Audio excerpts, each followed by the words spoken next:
Pengampunan itu sebetulnya kita memberikan kepada seseorang kesempatan supaya dia dapat merubah dirinya menjadi lebih baik. Saling memaafkan satu sama lain. Mengampuni orang yang bersalah. Mengampuni segala macam kesalahan secara tulus dan penuh. Tidak ada lagi beban di dalam hati. Free, lepas. Tuhan aja kan ngajarin kita mengampuni satu sama lain. Kayak kita tuh misalkan disakitin sama orang lain, kita harus mengampuni. Mengampuni.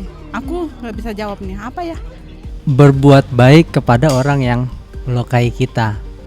Melupakan semua apa yang telah menyakiti hati dan membangun hubungan yang baik kembali kepada orang tersebut. Mengampuni seseorang yang menyakiti kita, atau dalam artian kayak bagaimana caranya kita bisa mengasihi orang yang mungkin pernah menyakiti kita.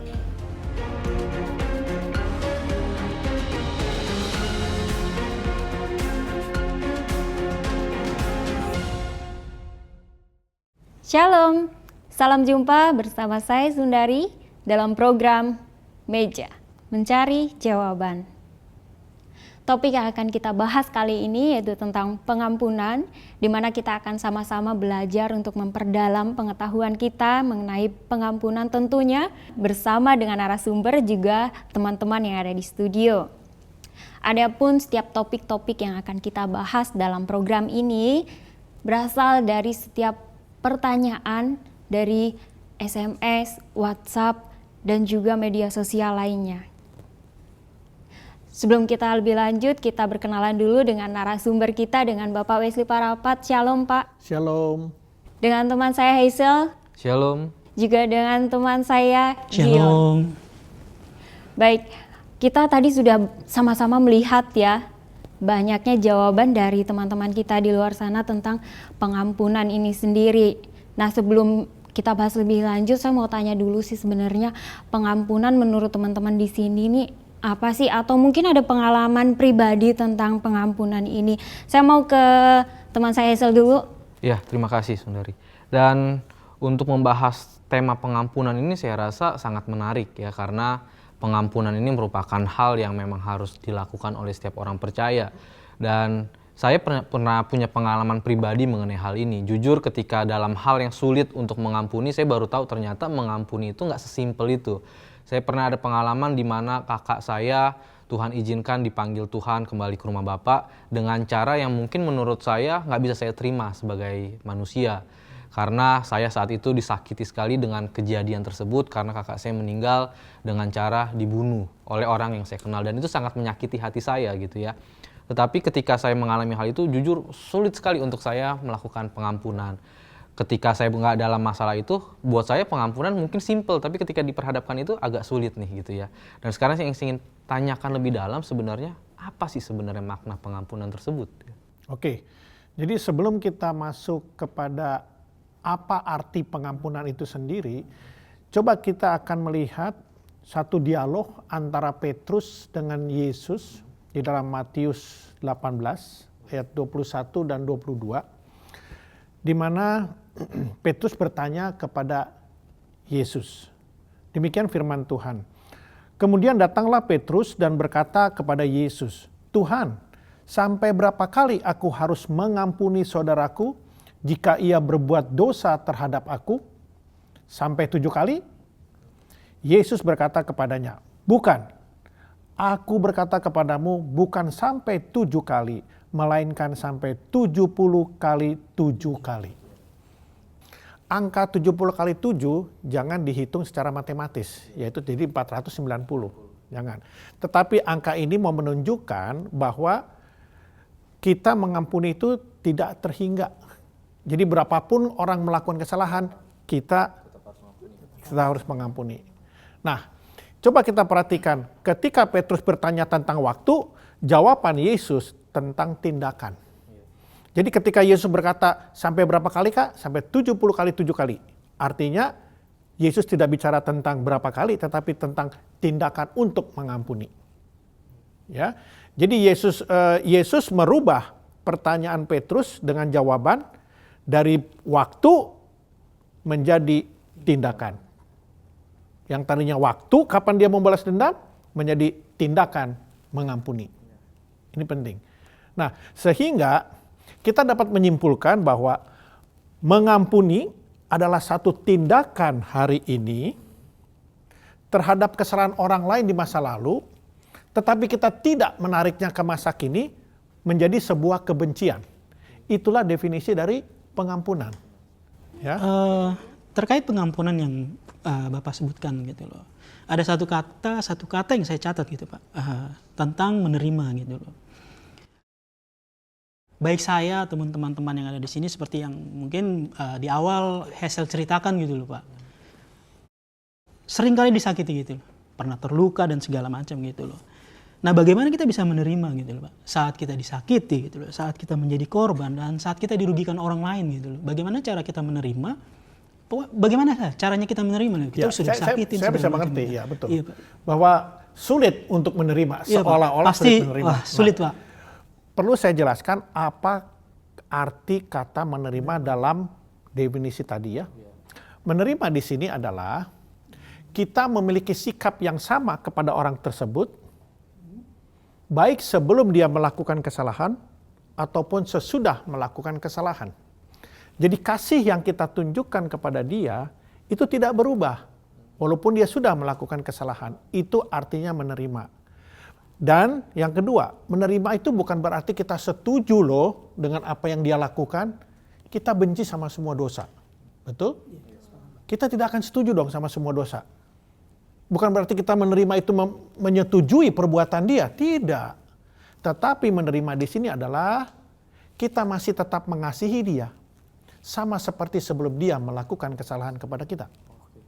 Itulah yang dimaksud dengan menerima. Ya.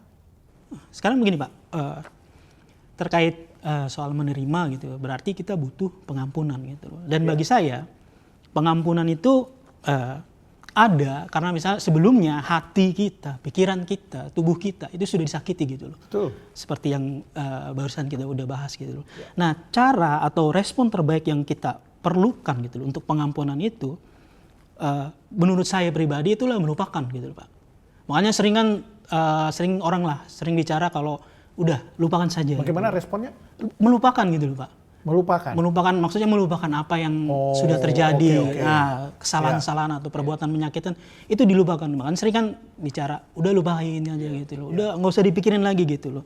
Nah, buat saya itu adalah cara yang tepat gitu Pak untuk menghilangkan sakit seperti itu gitu loh. Dan pengampunan itu gitu loh Pak. Satu hal yang normal ya, tentunya normal bahwa untuk kita berusaha mengampuni ya sudah kita lupakan.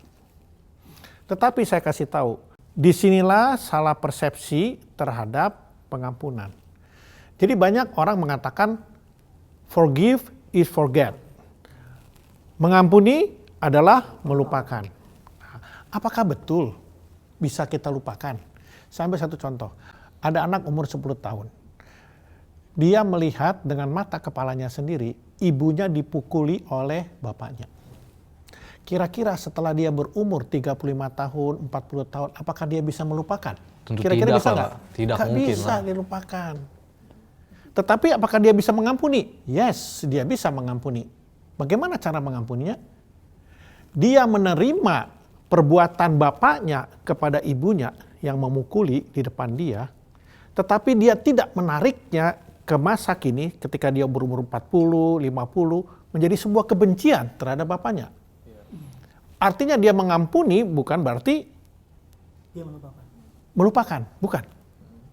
Tetapi dia bisa menerima tindakan. Dia akhirnya bisa menerima. Itulah artinya mengampuni. Jadi dibanding melupakan kejadian seperti itu, kita lebih baik menerima gitu loh. Betul, betul. Dan kita tidak mungkin melupakan. Satu-satunya cara kita hanya bisa menerimanya. Ya. Tadi Bapak sampaikan Pak mengenai pengampunan itu adalah hal menerima Pak. Betul. Nah, menurut Bapak nih gitu ya, pengalaman saya ini udah dibilang saya mengampuni belum nih Pak? Kalau saya seandainya memang pernah disakiti sama orang ini, tapi saya nggak menunjukkan emosi saya ketika saya bertemu dengan orang yang pernah menyakiti saya ini. Jadi saya diam aja gitu Pak. Nah, betul.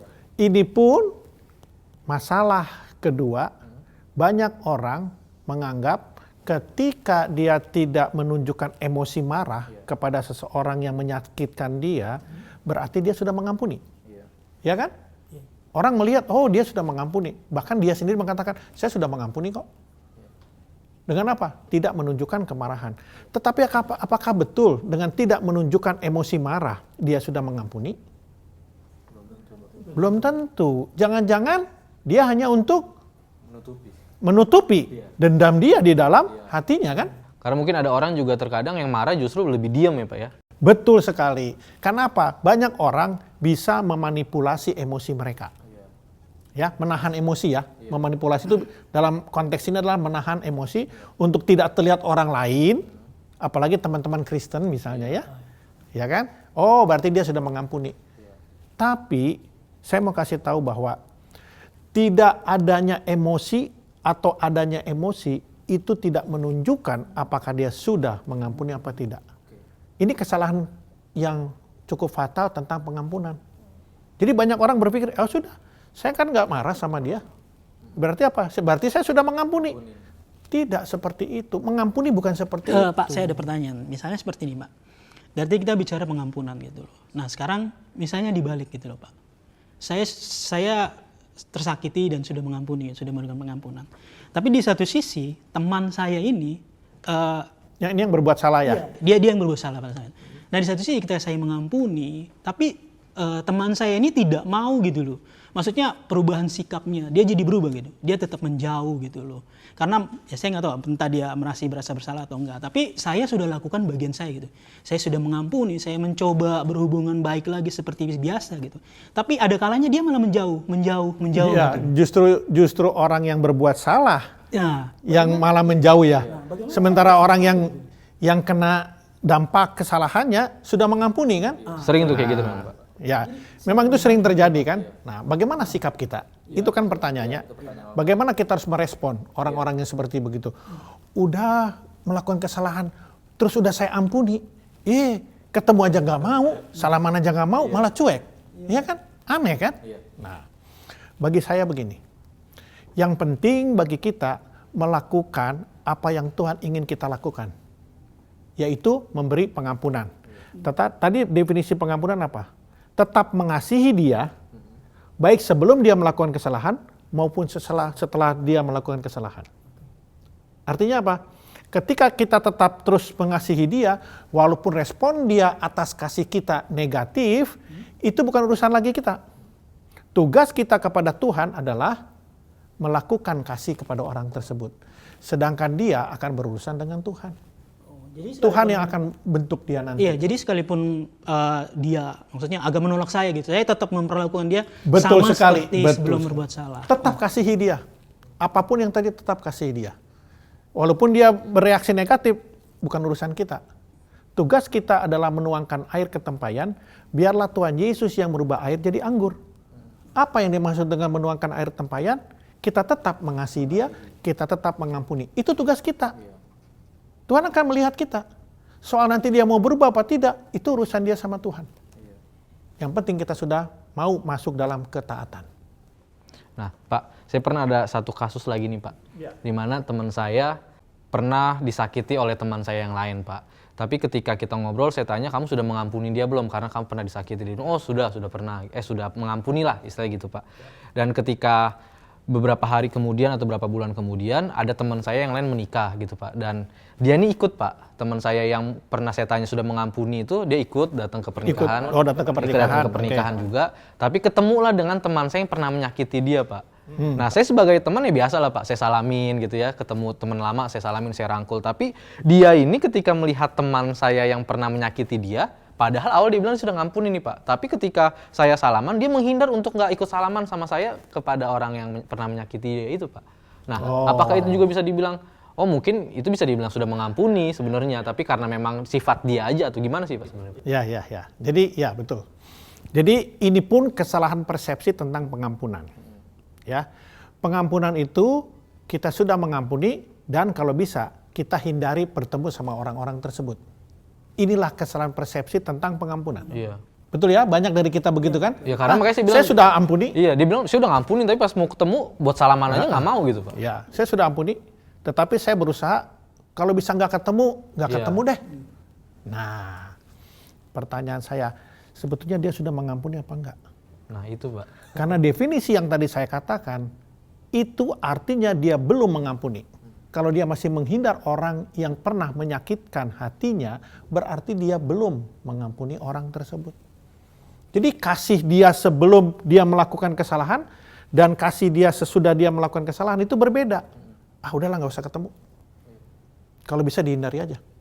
Sebetulnya orang ini belum mengampuni. Nah, jadi kita bisa ngelihat dari diskusi kita, ada 3 hal kesalahan orang Kristen khususnya ya tentang pengampunan.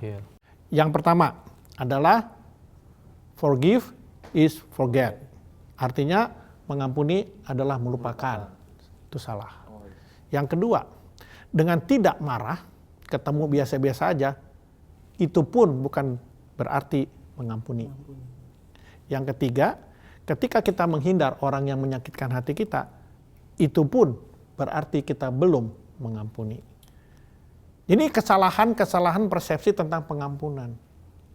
Ya, ini loh yang jadi masalah. Berarti Pak sebenarnya mereka bicara mereka mengampuni gitu.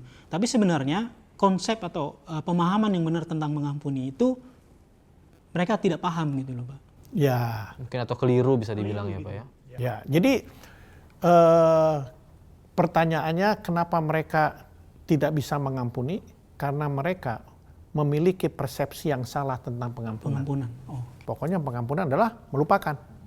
Pokoknya tidak marah. Ya kalau perlu lah nggak usah ketemu deh. Ya pokoknya saya udah ngampuni dia. Yang penting saya nggak usah berusaha menghindar. Berusaha menghindar misalnya. Nah ini kesalahan persepsi tentang pengampunan.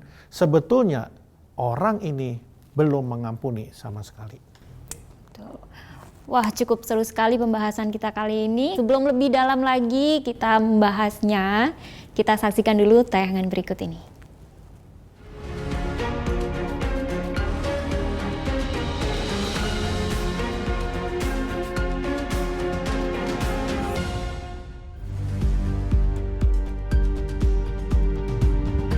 Itu karena egonya kita. Kadang kita punya emosi kan. Jadi kalau pada saat kita lagi emosi itu terbawa pikiran terus. Harusnya lebih mudah karena begini.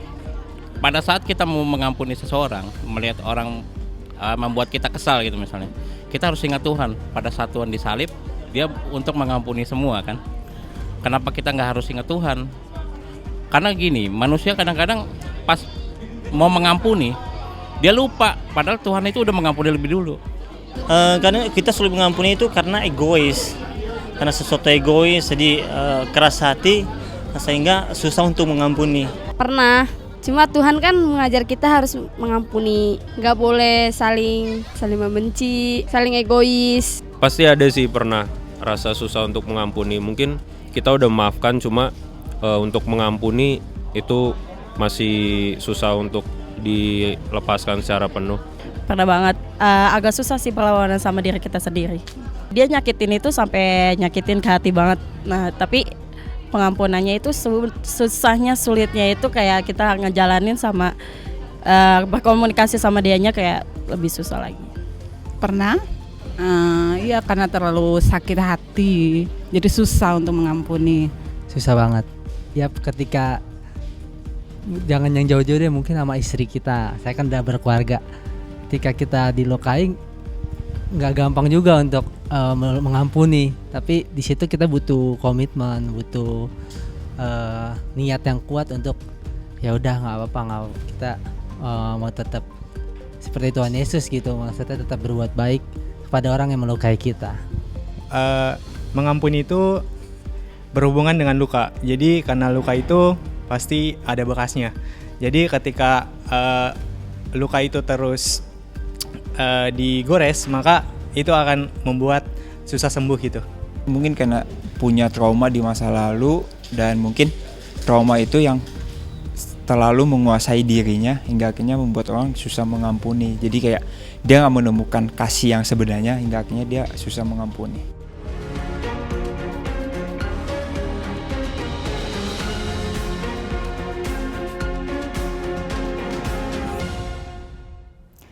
Kembali lagi dalam program Meja Mencari Jawaban. Nah, kita sudah sama-sama melihat jawaban dari teman-teman kita di luar sana, ternyata mereka juga sulit untuk mengampuni. Nah, kita akan bahas lebih dalam lagi. Tapi sebelumnya, bagi pemirsa yang sedang menyaksikan tayangan ini, jika saudara ingin bertanya atau mau menjawab pertanyaan dari video tadi, silahkan kirimkan SMS saudara ke nomor-nomor yang tertera di layar kaca. Nah, kita kembali lagi dalam diskusi kita. Nah, ini kita udah lihat nih Pak, ternyata sulit ya mengampuni gitu loh. Iya. Nah, ada nggak sih Pak bagaimana gitu biar kita mudah untuk mengampuni? Mungkin sebelum masuk ke narasumber kita Pak Wesley gitu ya, saya setuju tuh tadi dengan komentar-komentar video-video yang tadi sudah ditayangkan gitu ya, bagaimana teman-teman kita di luar sana juga merespon bagaimana mereka kesulitan dalam hal mengampuni. Betul, gitu ya. Ternyata Ya, nggak secara simple pribadi ya. jujur saya setuju sih Pak gitu ya teman-teman, karena mengampuni itu hal yang sulit. Nah sekarang yang saya pengen tanya nih untuk kita juga bisa kupas lebih dalam gitu ya, sebenarnya apa sih yang membuat kita sulit mengampuni gitu loh Pak? Ya, oke. Jawabannya gampang sebetulnya. Kenapa kita sulit mengampuni? Jawabannya adalah karena kita gagal fokus atau gafok kalau bahasa sekarang. Maksudnya gimana tuh Pak? Gagal fokus gimana?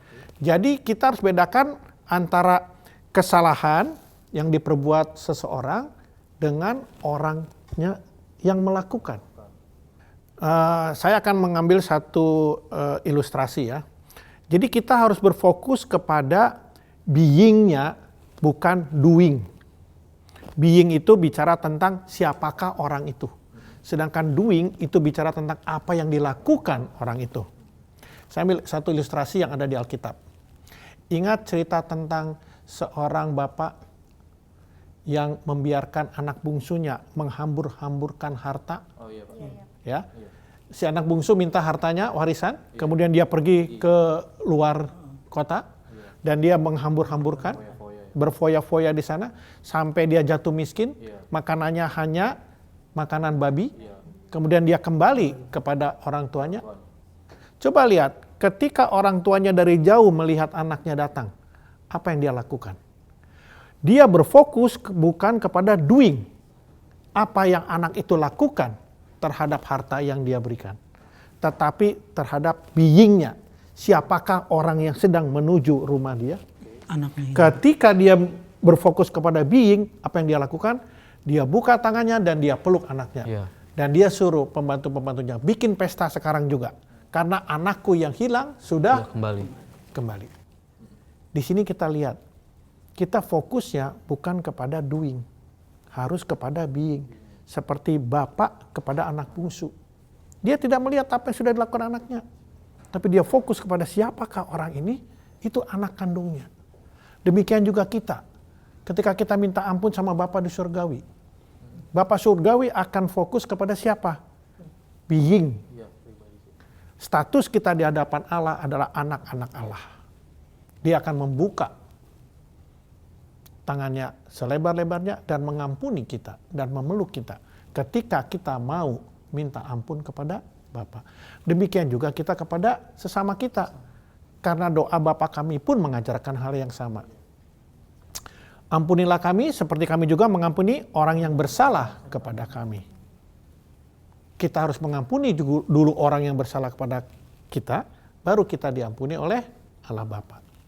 Jadi fokusnya jangan kepada tindakan, tetapi siapa yang melakukan ini? Oh, ternyata itu ipar saya, ternyata itu anak saya, ternyata itu orang tua saya.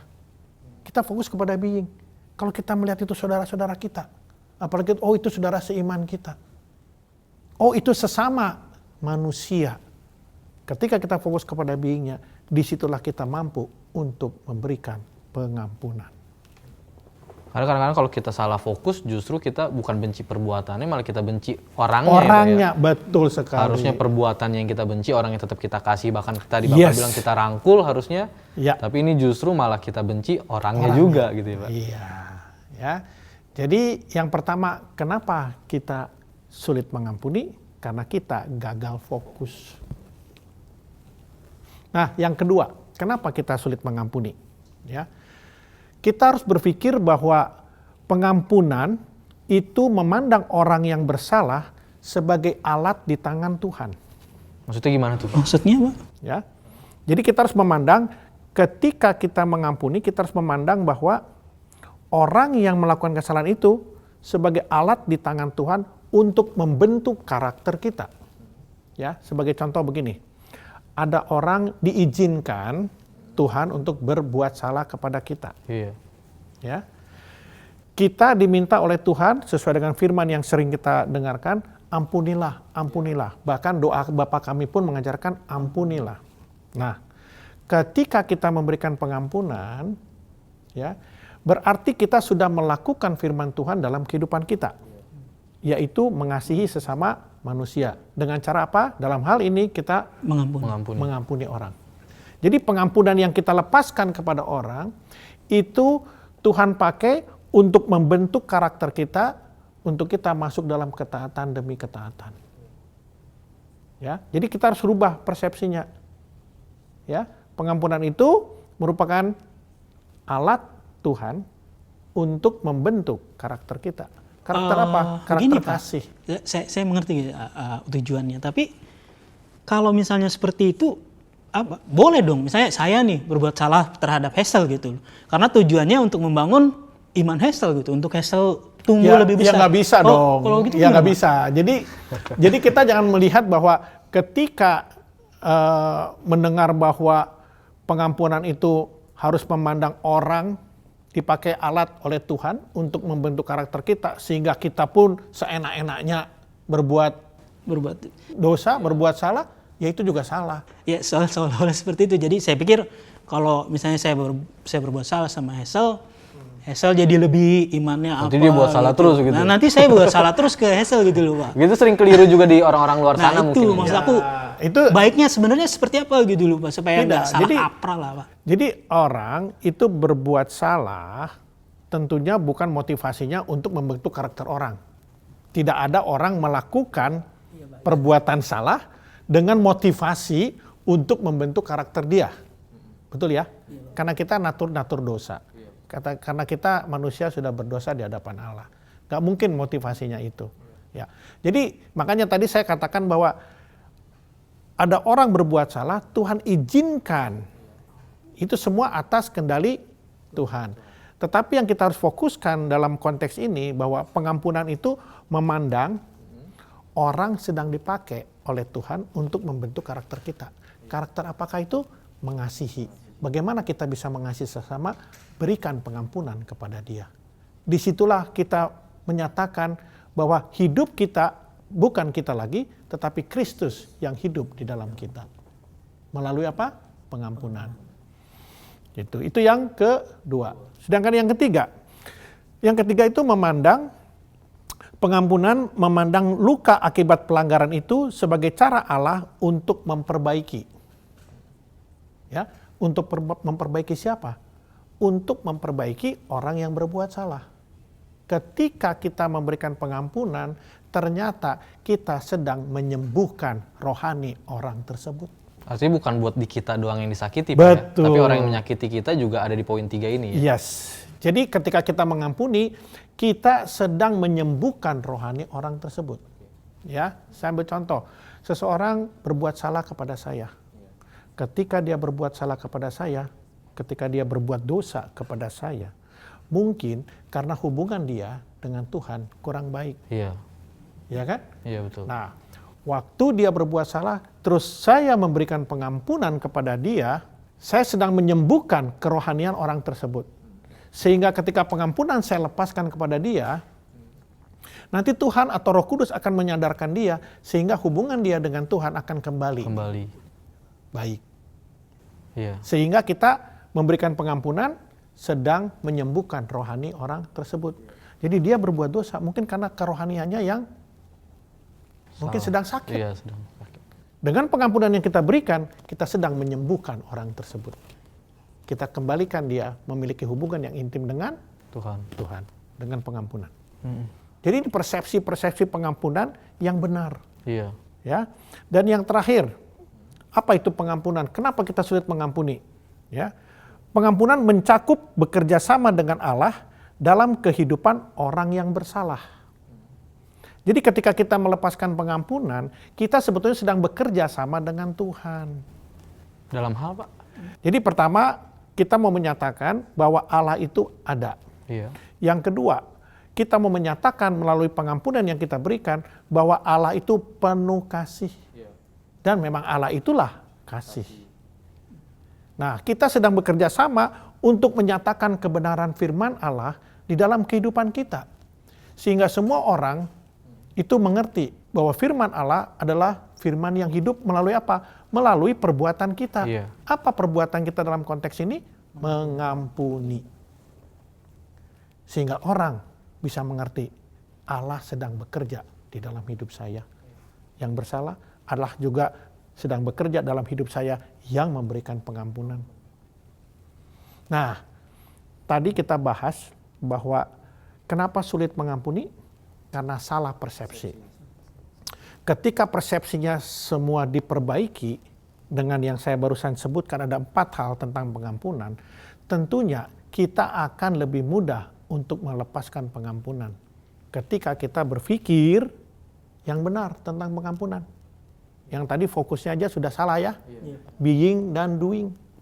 Kalau fokus kita benar, kita akan mudah untuk memberikan pengampunan. Pak, berarti yang saya tangkap dari keempat hal tadi, sesungguhnya kalau memang kita sudah nggak gagal fokus gitu Pak, memahami persepsi tentang pengampunan, sebenarnya nggak sulit juga untuk kita melakukan pengampunan itu Pak ya, untuk orang, meskipun orang itu menyakiti kita separah-parahnya lah ya Pak ya. Betul. Seharusnya kalau kita udah punya persepsi yang tepat dan kita nggak salah fokus, seharusnya itu juga mempermudah kita untuk melepaskan pengampunan dan menunjukkan kasih ya Pak. Saya ambil contoh, ketika gereja dibom, bagaimana seorang ibu melihat anaknya meninggal ketika terjadi bom tersebut, tetapi dia masih bisa memberikan pengampunan kepada sesama manusia.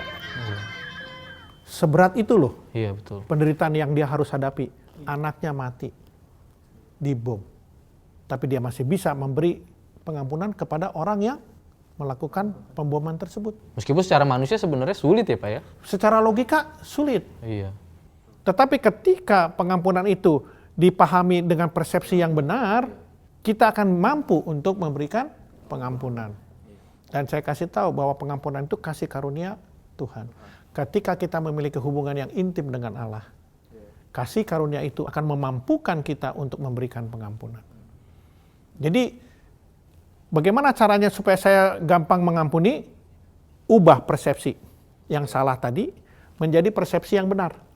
Yang kedua, miliki hubungan yang intim dengan Allah setiap waktu dalam kehidupan ini, kita akan dimampukan oleh Allah untuk mengampuni orang. Karena kalau kemampuan kita sendiri, kita tidak mungkin bisa mengampuni orang, apalagi masalah pembunuhan. Tidak mungkin. Gak mungkin pakai kekuatan kita. Pakai kekuatan siapa?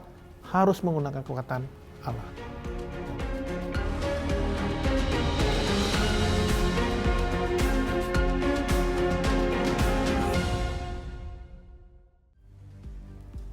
Pemirsa Pijar TV, tidak mau mengampuni berarti kita sedang menghambat perkembangan rohani orang lain.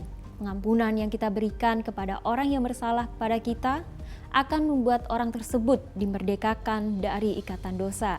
Keterikatan akan rasa bersalah akan membuat dia mengalami hambatan dalam perkembangan rohaninya. Kalau kita memberikan pengampunan, kita menimbulkan pertobatan, dan pertobatan akan menumbuhkan kehidupan rohani orang tersebut akan Allah. Pengampunan bukanlah sesuatu yang kita lakukan bagi orang lain, tapi kita melakukannya bagi diri kita sendiri, agar kita menjadi semakin baik dan dapat meneruskan kehidupan kita. Demikian tadi pembahasan kita tentang pengampunan, biarlah apa yang sudah kita bahas boleh menjadi berkat bagi kita semua. Bagi saudara yang ingin mengirimkan pertanyaan, silakan kirimkan pertanyaan saudara melalui SMS di nomor yang sudah tertera di layar kaca saudara. Dan bagi saudara yang ingin berpartisipasi dalam pelayanan kami, silakan kirimkan donasi saudara ke nomor rekening yang tertera di layar kaca. Salam terang bagi Indonesia.